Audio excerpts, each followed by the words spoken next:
very well. I'll make a truck. Dump truck.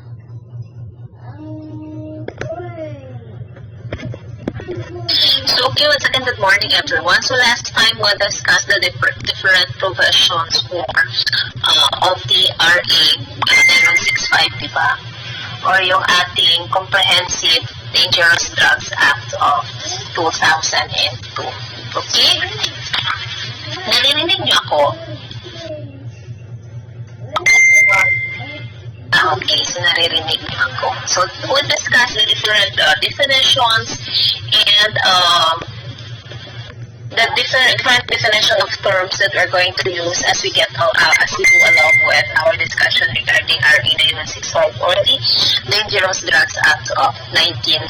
So, under Article 1 of RA 9165 wherein nakastate sa Article 1 of RA 9165 natin all the definition of all the terms that we're going to use or yung mga ma-encounter natin na terms as we go along with the discussion natin of RA 9165. Okay?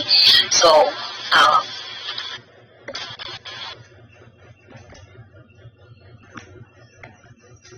okay.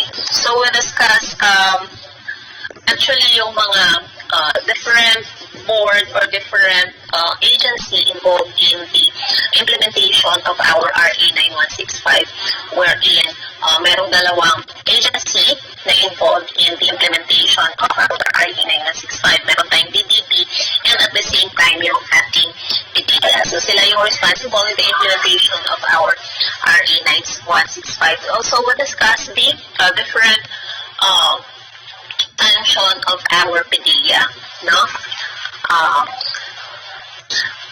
Last week. So, di ba sabi natin last week mag-quiz tayo. So, yung quiz natin, iisahin na lang natin. Tatapusin muna natin the entire RA 9165 bago tayo mag-quiz. So, today we're going to discuss the different professions under Article 2, the Unlawful Act, and penalties. So, lahat yun ng mga terms na dinify natin under Article 1, magagamit natin yun dito under Article 2 of our RA 9165. The first, under Article 2 of our RA 9165, wherein under Section 4, nakasaad dito the importation of dangerous drugs in or controlled precursors and essential chemicals. So, like for example, under Section 4 of our RA 9165, wherein is stated in the provision of RA 9165 that once na mahuli ang isang tao or a group of people na gumagamit ng drugs, most likely yung magiging ano tawag dito, penalty nila is life imprisonment and magmumulta sila ng 500,000 to 10 million pesos. So, depending on kung gaano kadami ang makukuha sa kanila. Like, for example, makakuha sa kanila ng 20 kilos or kahit makunan kayo ng 1 gram lang, then,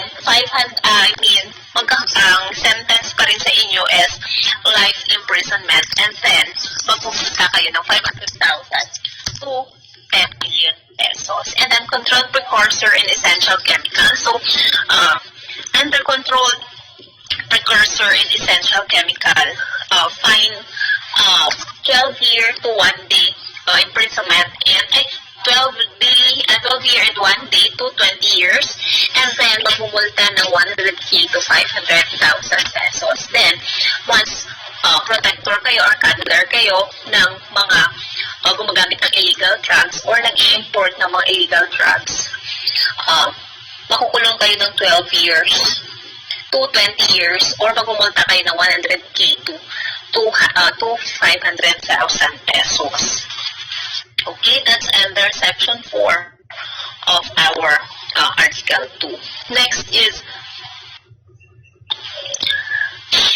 Section 5, so trading, sale, trading, administration, dispensation, delivery, distribution, or transportation of dangerous drugs and or controlled precursor essential chemicals.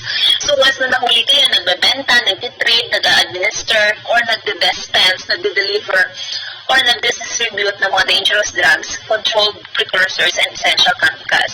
Ito yung magiging penalty nyo. So, like for example, pag nahuli kayo, it's either nagsisale kayo, nag-trade, nag-administer, or nag-dispense ng dangerous drugs, life imprisonment, and 500,000 to 10 million pesos yung magiging penalty nyo.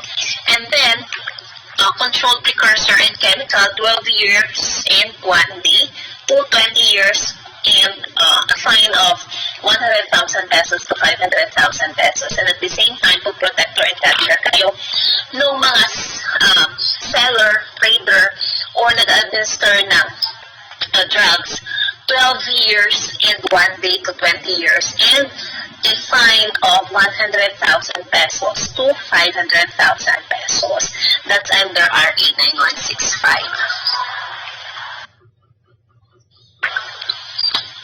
Next is under pa rin ng RA 9165, Article 2 pa rin natin, Section 6. No, under Section 6, maintenance of a den, dive, or resort. So, like for example, nahuli kayo na nag-maintain kayo ng den, dive, or resort, no? Like for example, nahuli kayo ng drugs, ang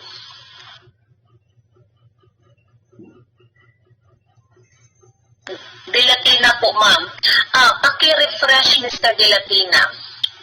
I-out mo muna, tapos balik ka. Sa internet connection mo yan. Pakisabihan si Mr. Dilatina na i-refresh niya. Mag-out muna siya, balik lang siya.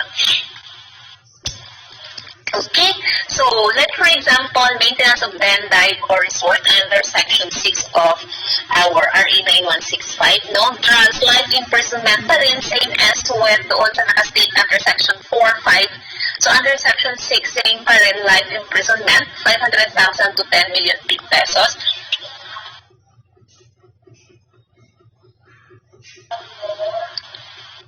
I-refresh na lang, pakisabihan. Okay, controlled precursor chemical, so 12 years and 1 day to 20 years, 100,000 pesos to 500,000 pesos. Same as with yung naka-state doon under Section 4, 5, and 6 of our RA 9165. Okay? Under Section 7, so under Section 7, employees and visitors of a den, dive, or resort. So as what I've mentioned nga last time, di ba? Pag nahuli ka na during yung mga time na nakakaroon or nagkahandak sila ng operation at nahuli ka na nandyan ka sa den or sa dive or sa resort na meron silang meron silang nag-manufacture sila ng mga dangerous drugs. So, pwede kang makulong ng 12 years and 1 day to 20 years and fine ranging from 100,000 pesos to 500,000 pesos. Same pa rin ang nakastate doon under Section 4, 5, 6, and 7. Same lang sila ng ng penalty, usually life imprisonment to death, and a fine ranging from 500,000 pesos to 10 million pesos. Also that's under Section 7 natin. So, like for example, an employee of a den, dive, or resort na who is aware na that place is meron silang operation na ganyan or nagbebenta sila ng mga illegal drugs, no? And at the same time, those person na hindi included doon na, di ba meron tayong exception doon sa law na, like for example, ano pa rin dito sa RA 9165 natin, wherein yung mga, like pareho yung mga pharmacists, kasi nga part yun ng trabaho nila, so exempted sila. As long as part doon, as long as nasa, anong tawag dito, as long as aware sila na yun yung nature ng trabaho nila. No, like sa mga pharmaceutical, exempted yan sila sa ganitong provision ng law natin. Okay, now number 8, Section 8 of our RA 9165. So, manufacture of dangerous drugs and controlled precursors and essential chemicals. So, same as with doon sa previous natin na mga section 4, 5, and 6, and 7, once na nahuli or the penalty of life imprisonment to death and a fine ranging from 500,000 to 10 million pesos once na nahuli kayo na nagmamanufacture ng dangerous drugs and controlled precursors. No, shall be imposed to any person who, unless authorized by the law, shall engage in the manufacture of dangerous drugs. So, sino-sino ba itong mga exempted dito under under Section 8 of our Article 2 of our RA 9565? As what I mentioned nga, exempted dito yung mga pharmaceutical companies. So, exempted yan sila from dito under Section 8 na ito. Kasi allowed sila na mag-manufacture using yung mga controlled precursors and essential chemicals. Kasi nga sabi na din, so I mentioned last time that there are some chemicals na yung mga controlled chemicals na ginagamit nila sa paggawa ng mga medicines, no? So, meron yan silang permit. Same as with sa ating sa laboratory, di ba, meron tayong mga license to operate. Same as with sa kanila din, meron yan silang license to operate from the PDEA, FDA, and other government agencies na wherein saklaw nila yung practice ng kanilang profession. Okay? So, the penalty of imprisonment ranging from 12 years, no? And 1 day to 20 years, and fine of 100,000 pesos to 500,000 pesos.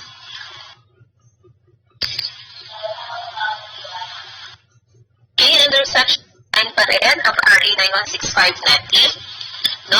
Under Section 9, illegal chemical diversion and controlled precursors and essential chemicals. So, under Section 9 natin, the penalty of imprisonment ranging from same pa rin 12 years and 1 day to 20 years, and the fine ranging from 100,000 pesos to 500,000 pesos shall impose to those person who, unless authorized by the law.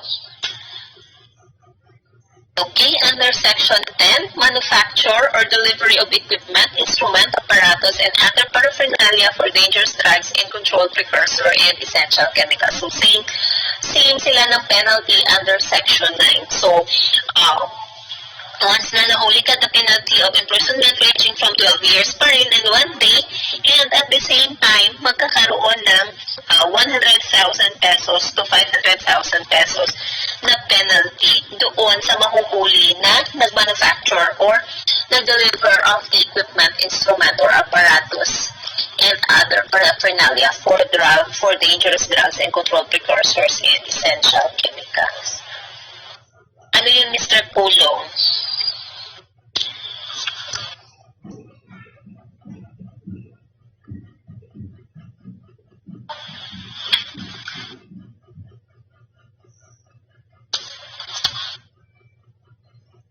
Ganun ba? Wala na lang. Okay.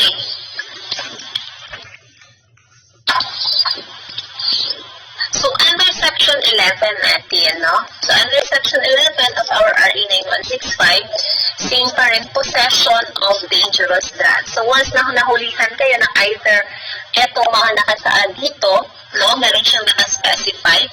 So, life imprisonment to death, 500,000 to 10 million pesos yung magiging fines once na nahulihan kayo either kay 10 grams or more of opium, 10 grams or more of morphine, 10 grams or more of heroin, 10 grams or more of cocaine and cocaine hydrochloride, 50 grams or more of methamphetamine hydrochloride, 10 grams or more of marijuana resin or marijuana resin oil, and 500 grams or more of marijuana. Next is 10 grams or more of other dangerous drugs such as, but not limited to, methylene dioxymethamphetamine or MDA, or tinatawag natin na ecstasy, and the rest na nakalista dyan. So, penalty of life imprisonment to death and a fine ranging from 500,000 pesos to 10 million pesos. Now, shall be imposed to those persons na mahuli unless authorized sila by the law na magdala ng mga certain drugs. Like for example, doon sa mga heroin, so di ba meron yan silang mga medical use. Okay?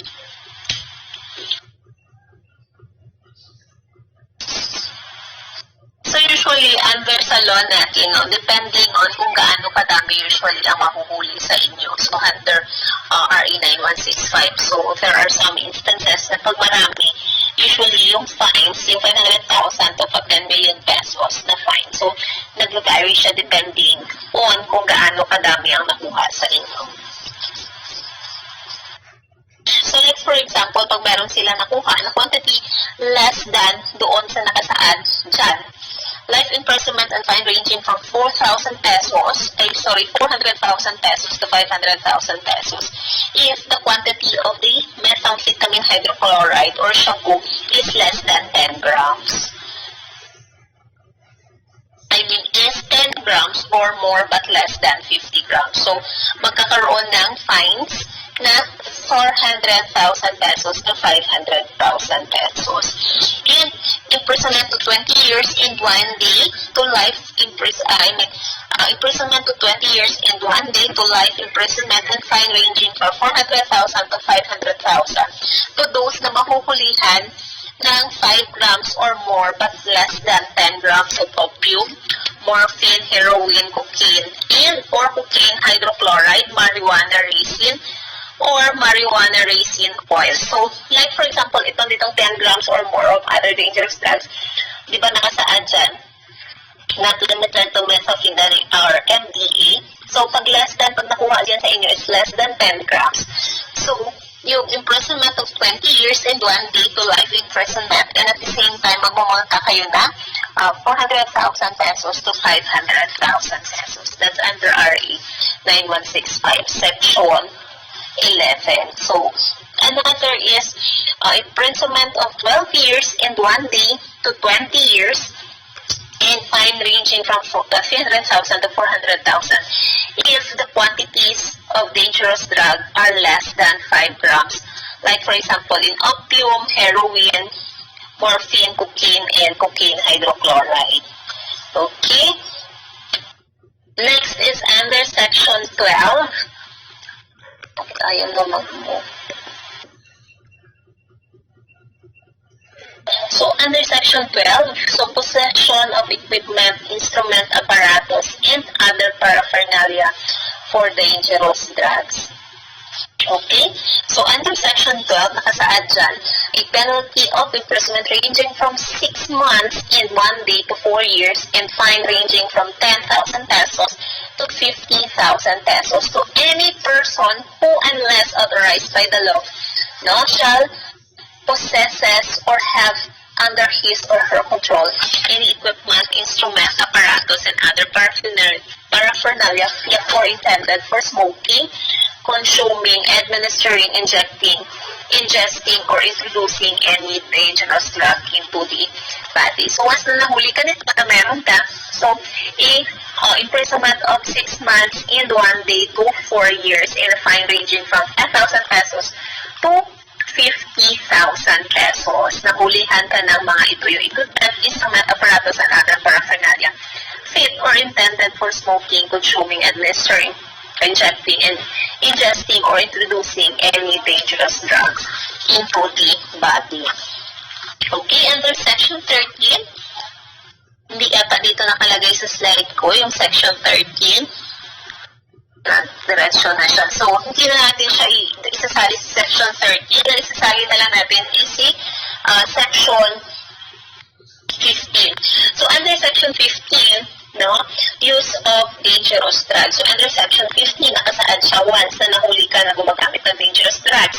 And in the later part of other provisions of RA 9165 natin, makikita na, like for example, pag nahulihan ka ng dangerous drugs, like for example, shabu or marijuana, i-undergo ka na drug testing. So, basta nag-positive ka ng drug testing, automatically, magpa-file sila ng case against you. So, ito yung magiging penalty doon sa mga makukulihan ng dangerous drugs. So, a person apprehended na found to be positive for the use of dangerous drugs, both in screening and confirmatory, now shall be imprisoned a penalty of a minimum of 6 months, rehabilitation in government center for the first offense, and then usually makukulong ng 6 years and 1 day to 12 years.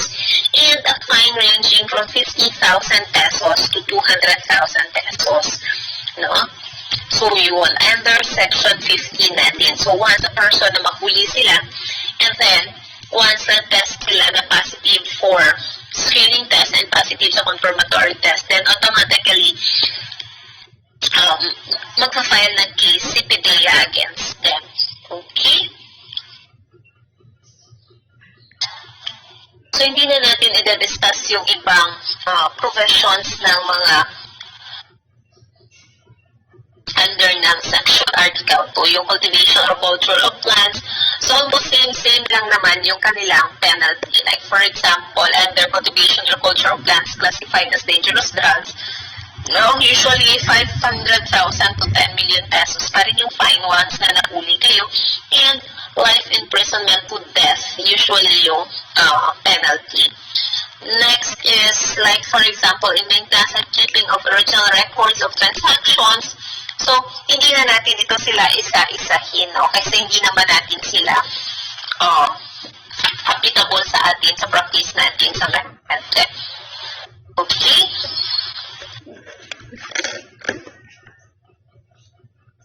Let's proceed to Article 3.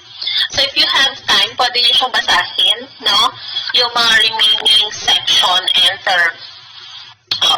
Article 2 of our RA 9165. So, since hindi naman siya applicable sa practice natin sa medtech, yung mga iba dito, no? Hindi naman natin sila kailangan pa. Pero, pag nag-drug test analyst kayo, i-discuss naman ito sa inyo lahat kasi nga kakailanganin ito. At least kahit pa paano aware kayo yung mga liability, yung mga responsibility or what are those penalty na pwedeng ibigay once na nahuli or once na nag-release kayo ng positive result doon sa client nyo. So, partly i-discuss ito during training ng mga drug analyst. Okay, so under Article 3 na tayo, no? Let's proceed to Article 3. Yun lang naman yung mga medyo important details. So, more or less, almost the same lang naman yung mga penalty with regards to sa ating. Oh, Mr. De Latina, you're back.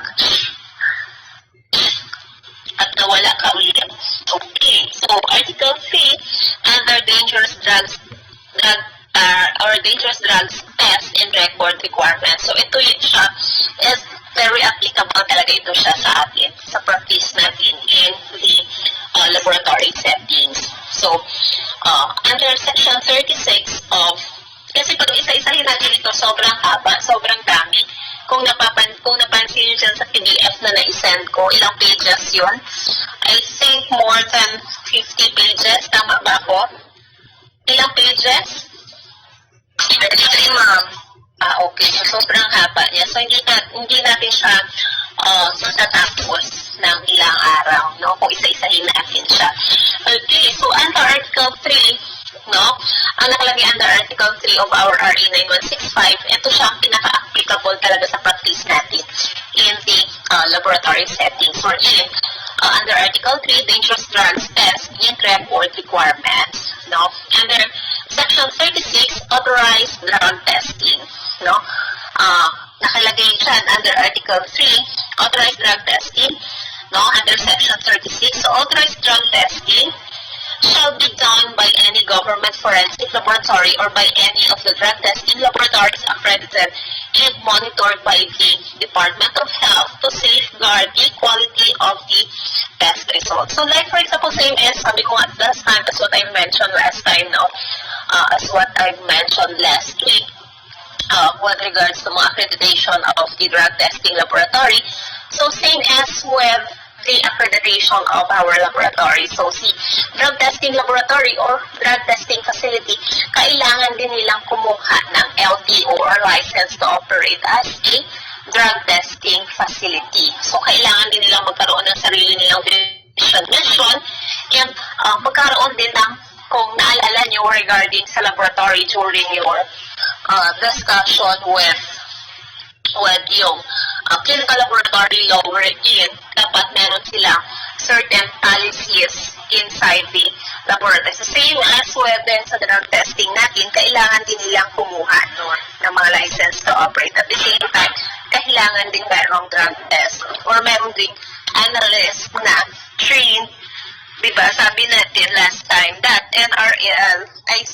one of the laboratory na nagkakandak ng trainings na assigned by the NRL is Avenue Medical Center natin. No? And at the same time, sila din yung inassign ng NRL or ng DOH na one of the confirmatory facilities or one of the confirmatory facility ng ating for drug test natin. Okay? Nakuha? Naintindihan? May tanong? May tanong before we proceed to our next slide. No? Ang nakalagay din dito na DOH shall take steps in setting the price of the drug test with DOH accredited drug testing centers to further reduce the cost of such drug tests. So same as what we've discussed last time in our laboratory and laboratory and blood bank facilities natin. Same din itong si drug testing natin or si drug testing laboratory natin or drug testing facilities natin wherein before makapag-open, kailangan muna nilang kumuha ng license from the Bureau of Health and Facilities and under yan siya nasabi nga natin ng DOH, kukuha sila ng license, i-inspect muna sila bago sila makapag-operate as a drug testing facility. So, these drug testing facilities, usually, under pa rin ito siya ng pathologist. No? Pero dito, under dito sa ating drug testing laboratories, pwede na mag-perform yung mga chemists and at the same time, yung mga pharmacists, medtechs, as long as trained sila as drug analysts. No? Nag-undergo sila ng training sa under East Avenue Medical Center. Kasi nasabi natin sila yung nagbibigay ng training or nagkakandak ng training pertaining to lahat ng mga drug testing facilities or drug testing laboratories. So, yun. No? So, di ba sabi natin, there are some laboratories na may license sila to operate as drug testing facilities, but then, allowed lang sila to perform screening tests. They are not allowed to perform confirmatory testing. So, meron lang tayong mga selected testing laboratories or drug testing facilities na merong license to operate as yung confirmatory laboratory. So, like for example, sabi nga natin, one of the na inassign ng DOH na confirmatory laboratory for drug test is yung East Avenue Medical Center. Dito nearby sa atin, sabi ko nga last time, is yung Southern Philippines Medical Center natin or yung SPMC. Nagkakandak na sila ng confirmatory testing sa THC and yung meth natin. Okay? Naintindihan? May tanong before we proceed to our next slide? May tanong pa before we proceed to our next slide? Okay. May tanong pa wala na. So, under Section 36, authorized drug testing laboratory pa rin, under pa rin Section 36 natin, the drug testing shall employ among others the two testing methods. So, sabi nga natin, meron dalawang screening test and confirmatory test. So, under screening test, no, sabi nga natin last time, determine the positive result as well as the type of drug use. So, like sabi nga natin last time, yung dyan sa doctor sa hospital na drug testing, kung saan kayo nagpapag-drug test, no, yun is yung screening test na ginagawa, no? Anong result mo doon, Mr. Dilapina? Sabi ni Sir Dan, positive daw. Hindi niya kasi inabutan si Sir Dan doon sa doctors na siya yung drug analyst. Okay? So, confirmatory test to confirm a positive screening test. So, as what I mentioned a while ago, that here, dito malapit sa atin, sa Jensen is SPMC or Southern Philippines Medical Center. is nagpa-perform ng confirmatory test doon sa mga screening test or doon sa mga patients or sa mga clients na nagpapositive sa screening test. Okay? So, meron pa namang other laboratories na nagkakandak ng confirmatory. So, one nga doon, yung pinaka-main nga is yung, sabi nga natin, one of the confirmatory center na inassign ng NRL under DOH is yung ating East Avenue Medical Center. So, kung na-remember niyo ba, East Avenue for drug testing, San Lazaro Hospital for yung HIV/AIDS natin, Philippine Lung Center is for clinical chemistry test. Sila yung nagkakandak ng confirmatory testing. And other institution na na-mention natin previously doon under yung mga practice natin na i-discuss na mga law. Okay? May klase ka? Ano oras? May tagal pa pala. Sabi mo wala pa. Shucks. Okay, next.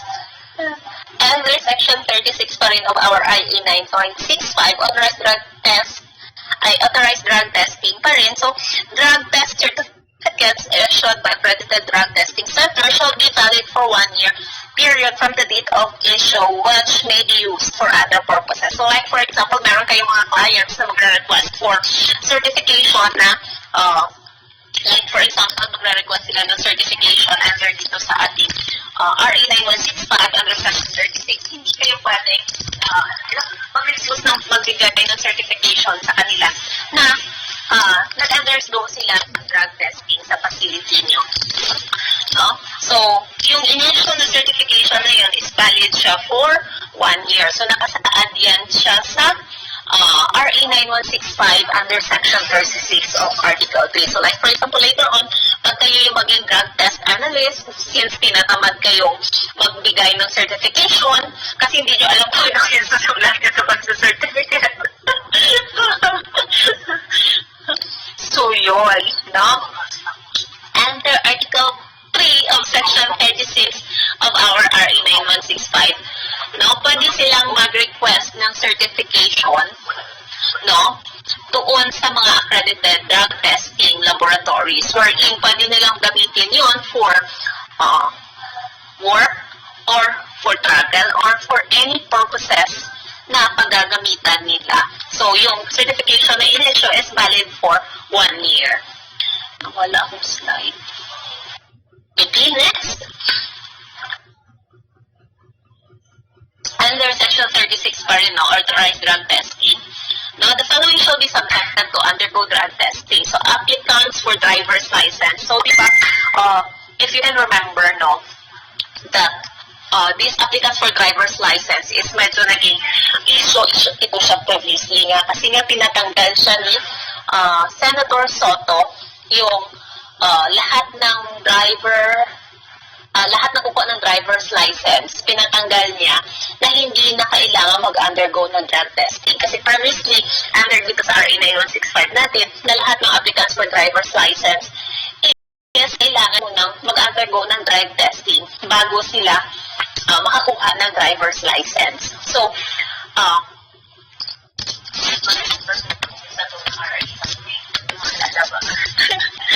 okay, basta meron yan siyang ipinasa si Senator Soto before, just recently lang, siguro mga 2 years ago, na wherein tinanggal niya or pinatanggal niya under doon sa provision ng law na yun na tinanggal niya na hindi na kailangan or hindi na necessary na mag-undergo ng drug testing lahat ng mga applicants for driver's license. But then, siguro nakita nila yung effect later on.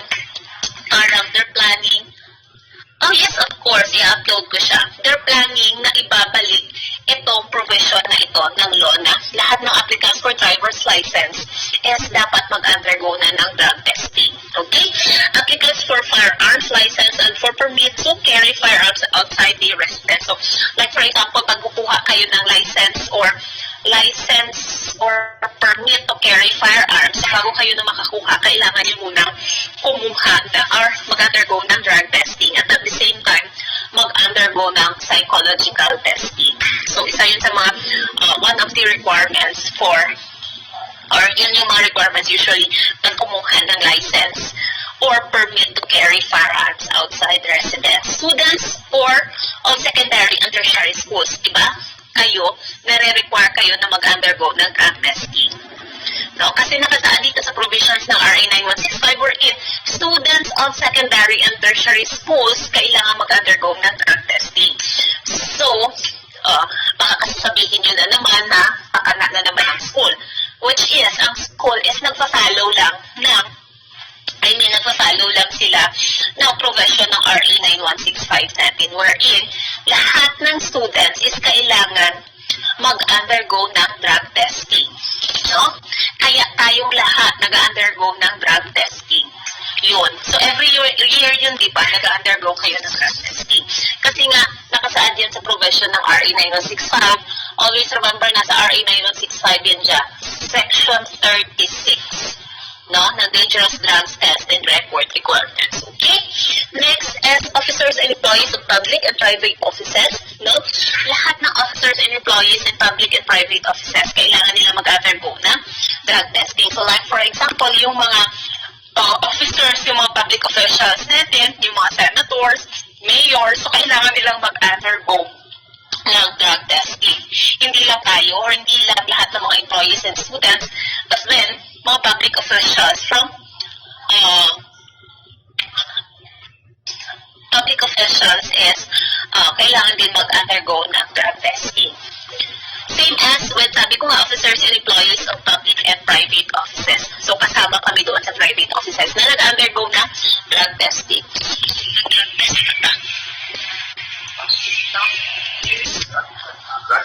Random. Okay, officers and members of military, police, and law enforcement agencies. So, walang exempted dito. So, lahat nag-undergo ng drug testing. Okay, next. May tanong before we proceed to our next presentation.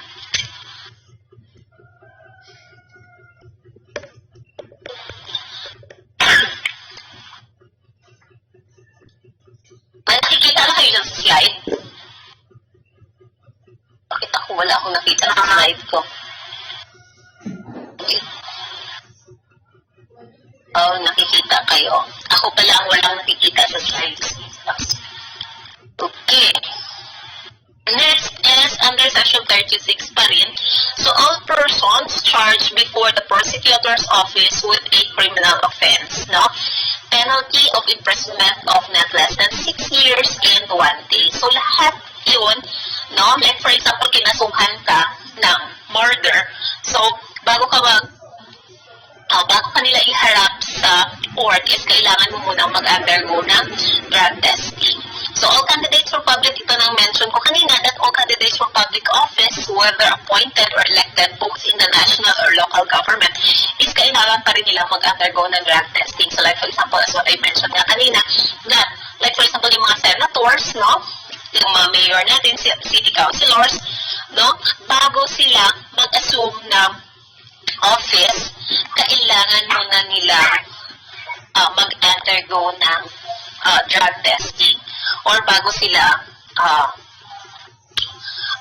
or appointed or bago sila yun nga mag-assume ng office, kailangan nila muna mag-undergo ng drug testing. Okay? Those found to be positive for dangerous drugs, you shall be subject to the provisions of Section 15 or in, sabi nga natin kanina under Section 15, no? That under Section 15 is meron siyang fines and makukulong ng ano yung under Section 15 kanina? So under Section 15 kanina, no, once tested positive ka during screening and at the same time, pag nag-positive ka sa confirmatory test, is magkakaroon or mag-undergo ka ng rehabilitation for 6 months and at the same time, magkakaroon ka ng penalty na 6 years and 1 day to 12 years and a fine ranging from 50,000 pesos to 200,000 pesos. So, yun yung nakasaad under Section 15 of RA 9165 natin, no? Once na nag-positive ka doon sa screening test and confirmatory test. Okay?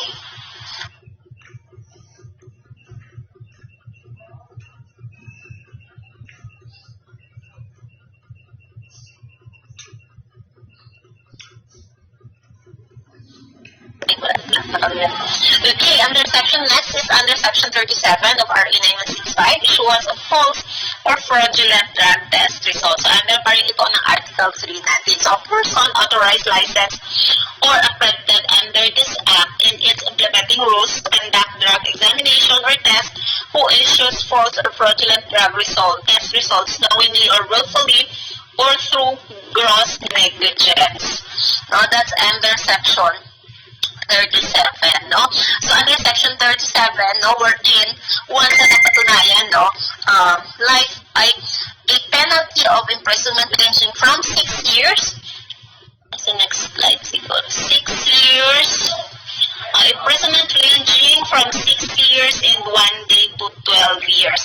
So, sino-sino bang involved dito? Sino-sino bang pwedeng makulong dito? Like, for example, kayo later on, pag nag-RFP na kayo, and, maging drug test analyst na kayo, no? And then, like for example, merong mga, like for example, yung iba, kasi diba hindi sila matatanggap sa work, like pag nag-positive sila at hiningin nila sa inyo, nabigyan nyo sila ng result na negative, even though na doon sa test natin, nag-positive sila, and then later on, nagkakaroon ng random drug testing na tinatawag natin, na hindi nyo alam, ipapadrug test pala kayo, pinipili lang kung sino doon sa inyo ay drug test, and then napatunayan nag-positive siya, like for example, days interval lang.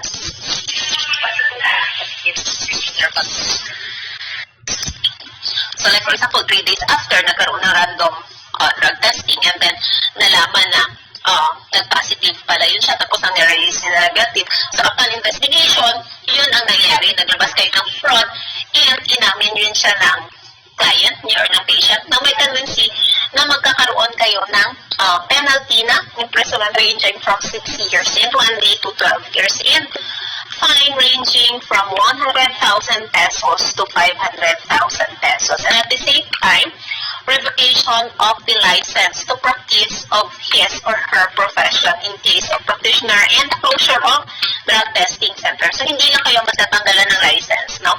Matatanggalan din ng license to operate yung drug testing facilities. No? Like for example, kung nagtrabaho kayo sa Jantan Doctors Hospital na drug testing laboratory, once na nahuli kayo, no, matatanggal yung license nyo as medtech. No? And at the same time, matatanggal din or mapapasara yung drug testing laboratory ng Janssen Doctors Hospital nang dahil sa inyo. So, yun. Okay. Next. Laboratory examination or test on apprehended, arrested offender. So, ito na yung na-mention ko kanina, no? Like, for example, yung nasabi ko kanina, once na nahulihan kayo nung kahit less than 5 grams lang, once na under this RA 9165, no?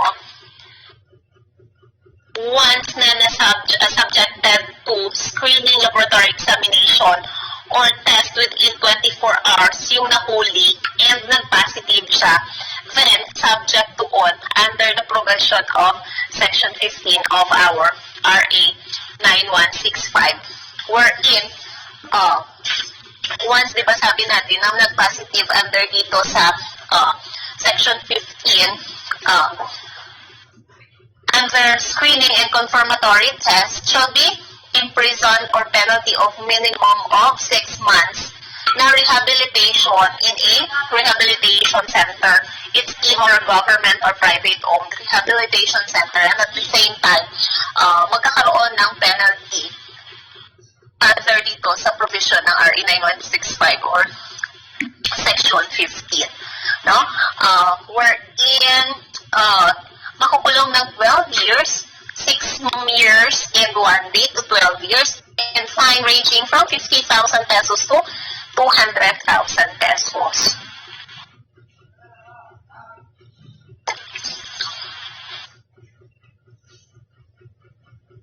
Okay. Next.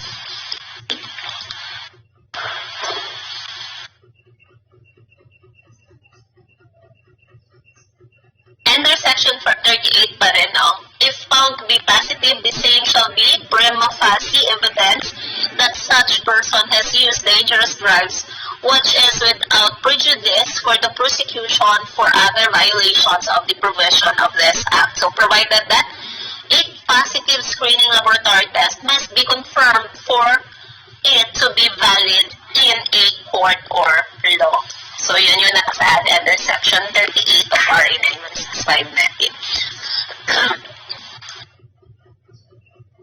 Okay. 15 minutes break, 10 minutes lang. 10 minutes break muna tayo. And then, balik tayo after 10 minutes. CR break lang. Okay? CR break lang ha, balik after 10 minutes.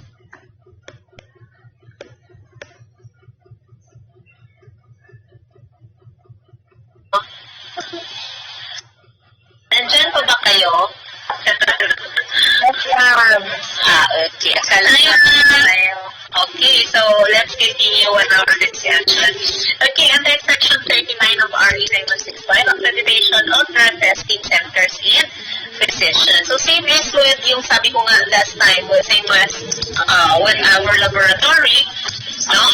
And same with yung mga blood bank facilities, kailangan din mag-undergo na accreditation yung isang drug testing centers. And same as with the physicians involved or enter sa ating drug testing center. So the DOH shall be tasked to license and accredit drug testing centers in each province city in order to assure their capacity, competence, integrity, and stability to conduct the laboratory examinations and tests. So same as with sa ating blood bank and laboratory, no?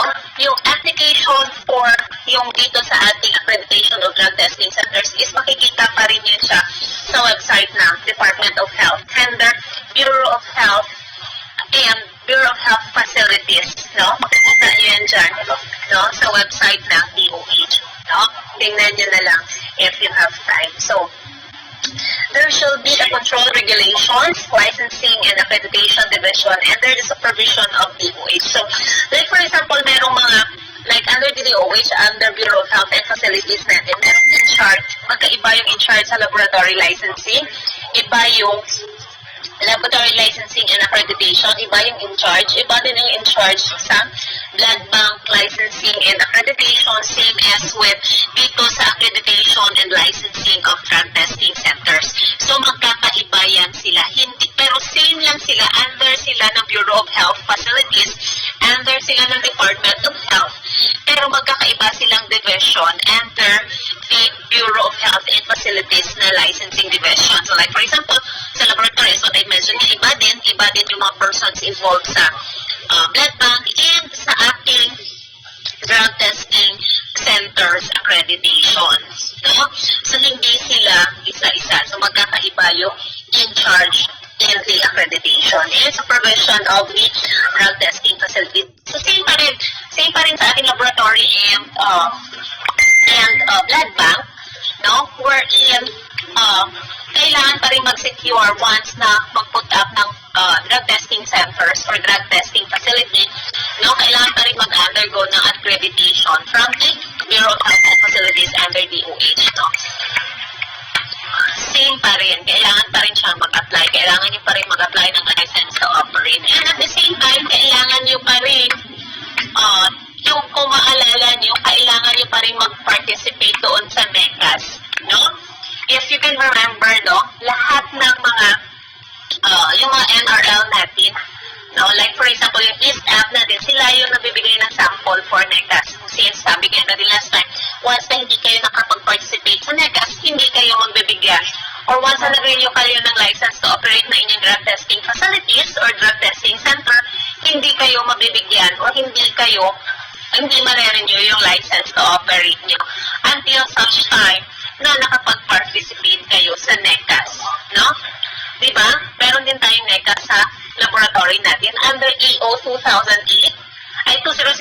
kung maalala nyo, that's 002, wherein nakastipulate doon na yung lahat ng clinical laboratories is kailangan mag-undergo ng NECAS. Once na hindi kayo nag-participate ng NECAS, hindi ma-renew yung LTO nyo. Same as with ito sa ating drug testing centers or drug testing facilities. So, kailangan mag-participate in a NECAS. Okay? Next is, tapos na tayo ng ating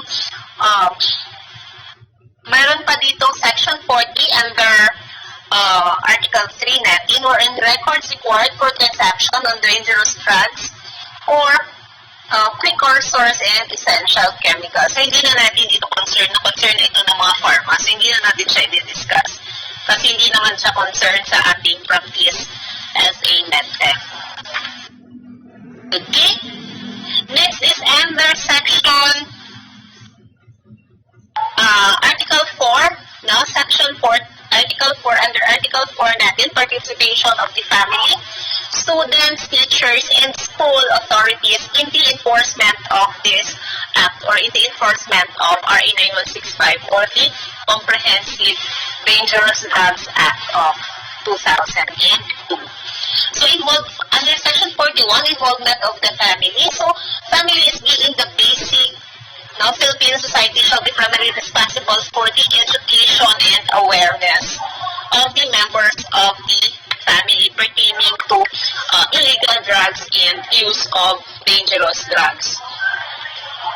Okay, under Section 42, hindi na natin ito isa-isahin, no? Student councils and campus organizations.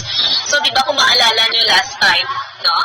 Dito sa ating student councils and campus organizations, merong mga campus organizations or yung mga DARE, kung maalala nyo, no? Part yun siya ng enforcement of RA 9165. No? Involvement of the students, involvement of the teachers, and at the same time,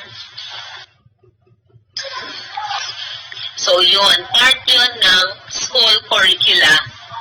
Ang head supervisors and teachers of schools, so enter Section 44 natin, no? Magtabi nga kayong dalawa, hindi ako makapag-concentrate. Sorry guys, meron kasi akong dalawang guardian angel dito sa tabi ko. Nasa gitna ako ng aking dalawang guardian angel. Okay, saan na nga ba tayo?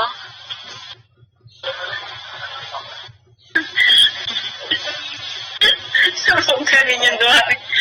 Okay, under Section 44, head supervisors and teachers of schools. So, for the purpose of enforcing the provision of this, of Article 2, kung maalala nyo kung ano na nakalagay sa Article 2 natin, schools, head supervisors, and teachers shall be deemed person in authority and as such are hereby empowered to apprehend, arrest, or cause the apprehension or arrest of any person who shall violate any provisions for 1 to Section 5. No? Next is Section 45, and there's Article 4, publication and distribution of materials or dangerous drugs. No? Kung maalala niyo, during elementary days, yun nga, sabi nga natin last time, yung regarding yung sa DARE, diba, may binibigay na mga leaflets, may binibigay na mga, yung parang mga information dissemination regarding to dangerous drugs act or dangerous drugs, no? So, part yun ng participation ng students and teachers under RA 9165 natin. No? Next is Section 46 of our RA 9165 or the Special Drug Education. So, like for example, this, ay balikan pala natin yung under publication and distribution of materials on drugs, no? So, usually, ito siya is dinidisseminate so sa Department of Education in cooperation with the PDEA or the PNP. Next is yung, like for example, sa college, no, tayo is under tayo ng Commission on Higher Education. So, under sila ng TESDA. So, usually, sila yung nag-develop or nagpa-publish or nag-distribute ng mga educational materials pertaining to dangerous drugs to the students, faculty, and parents and community. So, there are some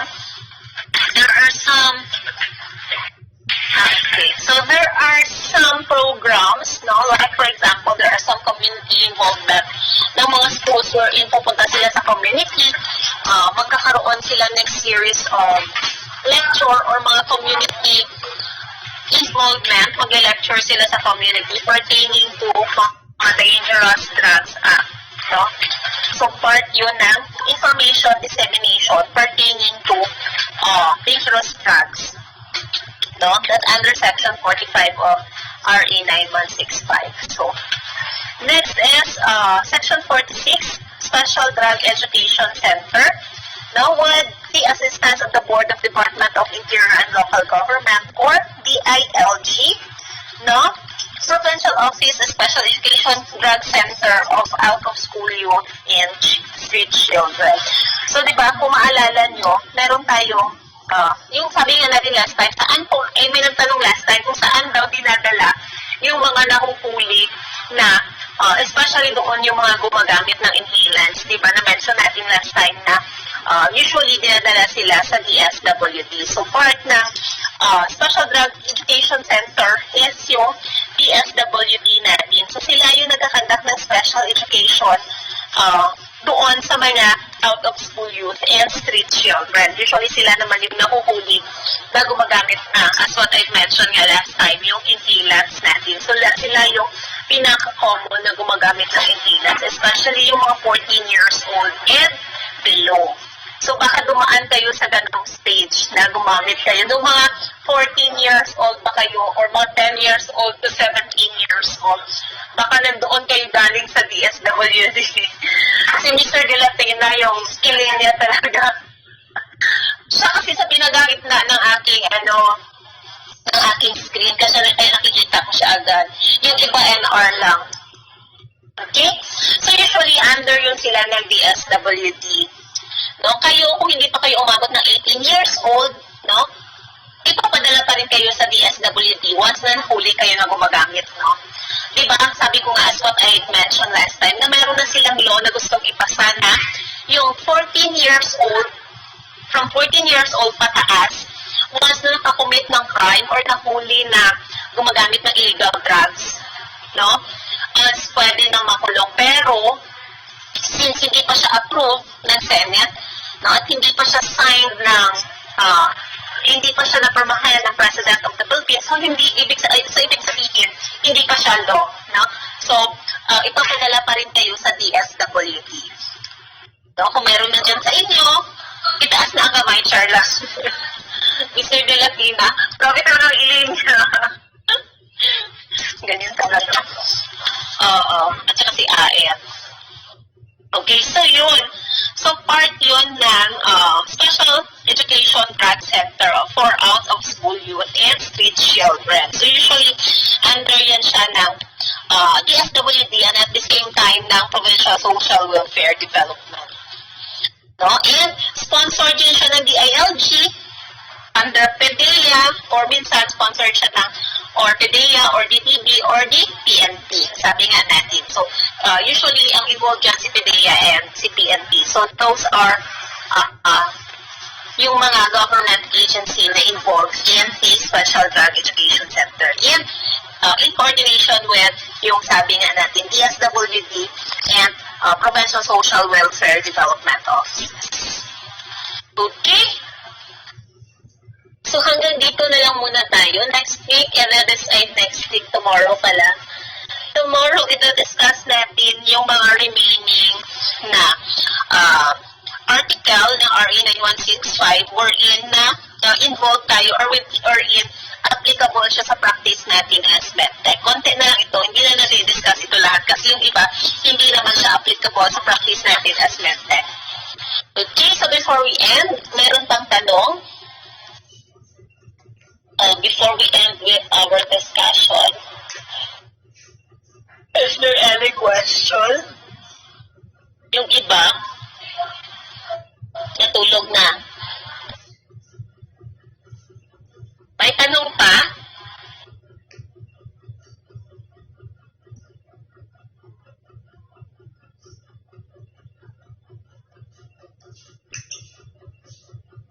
question before we end with our discussion? Yung iba baka natulog na.